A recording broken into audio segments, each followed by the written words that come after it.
Hydropower in the United States. A brief overview of the positive and negative externalities of hydropower. Jackie Ewing, Spring 2017. In the United States, there are many different forms of power generation. However, these generators have other consequences aside from just power production, known as externalities. These externalities can be positive or negative. In Lewiston, Idaho, and the surrounding area, hydropower is a main source of electrical power. The externalities, both good and bad, shape the region. The consequences of hydropower affect the economy and environment, among other things. To have a successful power source, one should internalize the externalities.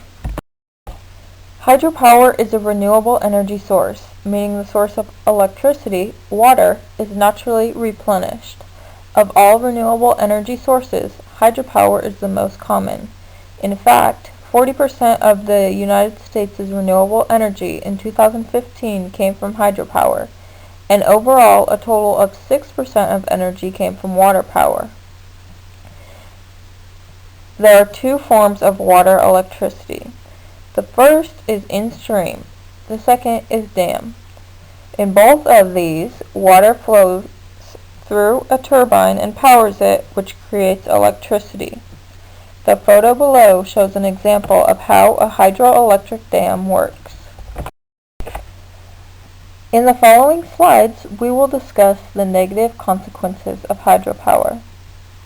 There are two economical negative consequences: the cost of dam production and the cost of dam upkeep. There are also two environmental negative externalities, and they are the aquatic and land impacts of dam production. Building a dam is expensive, as the amount of labor and materials necessary is colossal. The cost to build Dorshak Dam, located on the North Fork of the Clearwater River in 1966, was $312 million.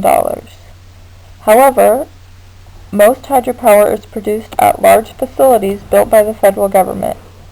This means that generally, the cost of dam production is paid for by the federal government. But as any taxpayer knows, the federal government is funded by citizens' taxes.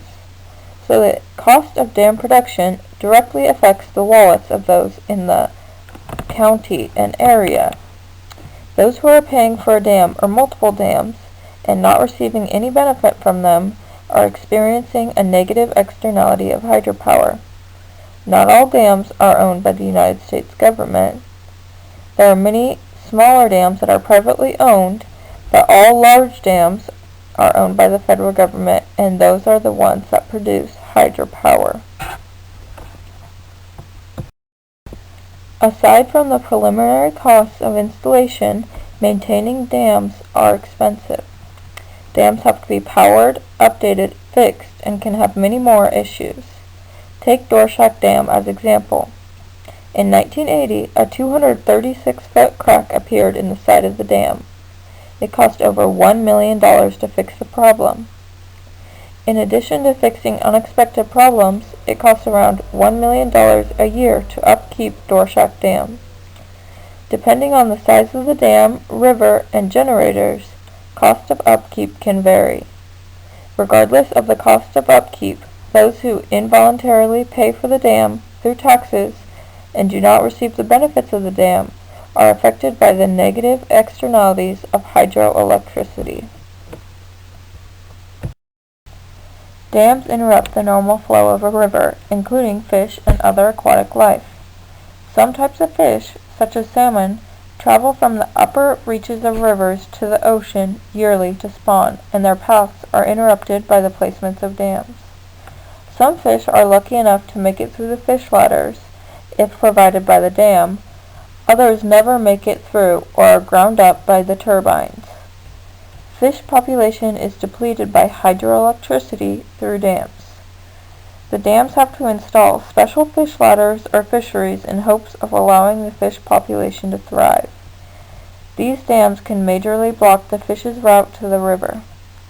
For example, More than 55% of the spawning and rearing habitat once available to salmon and steelhead in the Columbia River Basin is permanently blocked by dams. Rerouting the spawning fish can be expensive as well. Dorshak Dam spent $21 million on a steelhead fish hatchery in order to try and create a solution to the negative externalities created by dams. Dams cause a disruption in the fish flow and a disturbance in the quantity of fish in reservoirs and rivers.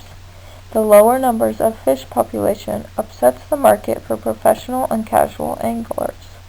The market in the surrounding areas fishing market will suffer, along with shop owners and other various businesses that benefit from the influx of fishermen. Those who suffer from the loss of the fishing market are also impacted by the negative externalities which are brought upon by hydropower and dams. Other groups besides the fishing market suffer from hydropower externalities. Prior to the building of the Dorshak Dam, for example, the North Fork of the Clearwater River contained thousands of elk and white-tailed deer.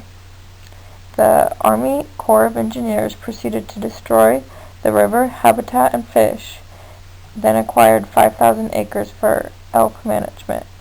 Elk, deer, and other non-aquatic wildlife are displaced and affected by the construction of dams and the filling up of reservoirs.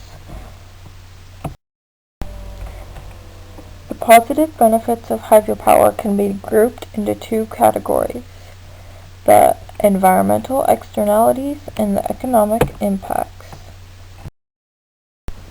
There are many non-renewable power sources that have negative environmental impacts, such as pollution. Hydroelectricity is powered by water, and therefore it does not emit fossil fuels that pollute the environment. Hydropower replaces electricity that would have to be generated by non-renewable resources, saving both pollution and the non-renewable resources, which is a positive environmental externality of hydropower. Dams also provide flood control. This helps protect the surrounding areas of the dam and below. Flood control is a positive externality of hydropower. Another benefit is irrigation. Dams allow surrounding farms and towns to have water irrigation year-round. This helps crops and animals and the farmers and ranchers who own them. Irrigation is a positive externality of hydropower. Dams also allow control over the water, which helps the environment. By increasing water flow during dry months, these dams help to enhance aquatic habitats. The Army Corps of Engineers explains that, in comparison with other energy sources, hydropower is relatively inexpensive. This is because, in general, dams were built a long time ago when construction costs were lower. Also, dams do not run off fossil fuels, so hydropower is not affected by the rising prices in the fossil fuel industry. So, electricity costs are low for consumers. This benefits consumers and the economy as they have more money to spend and is a positive externality of hydropower. Also, because hydropower is widely available, the United States is less dependent on foreign countries for electricity. This keeps jobs within America and benefits the U.S. economy. There are positive economic externalities of hydropower that result from the positive environmental externalities. First, the reservoir that is created by a dam increases recreation to an area. For example, the Dorshak Dam reservoir extends 53 miles upriver from the dam. The water recreation market, boats, fishing, and other various water sports benefit from reservoirs created by the dams. Integration. To have a successful power source, the negative externalities have to be minimized, if not eliminated completely, while the positive externalities are maximized and used to reverse the negative externalities. For hydropower, this means canceling the negative economic and environmental impacts by using the positive economic and environmental externalities. There is a solution that internalizes all the externalities. Taxation will lead to cancellation. Taxes could be placed on the externalities that profit from hydropower. The reservoir recreation and cheaper electricity will be taxed at a higher rate in the dam's surrounding area. From there, the extra revenue that will be drawn in can be used to pay for the dam's construction and upkeep and the hatcheries and other fish lifeguards. Taxation will internalize the externalities and fully maximize the benefits of hydropower as a whole. Dams are complex power sources which should be properly employed. Hydropower is an effective alternative power source that has both negative and positive economic and environmental externalities that should be combined in order to fully capitalize on the benefits of hydropower, which are shown in the photo below.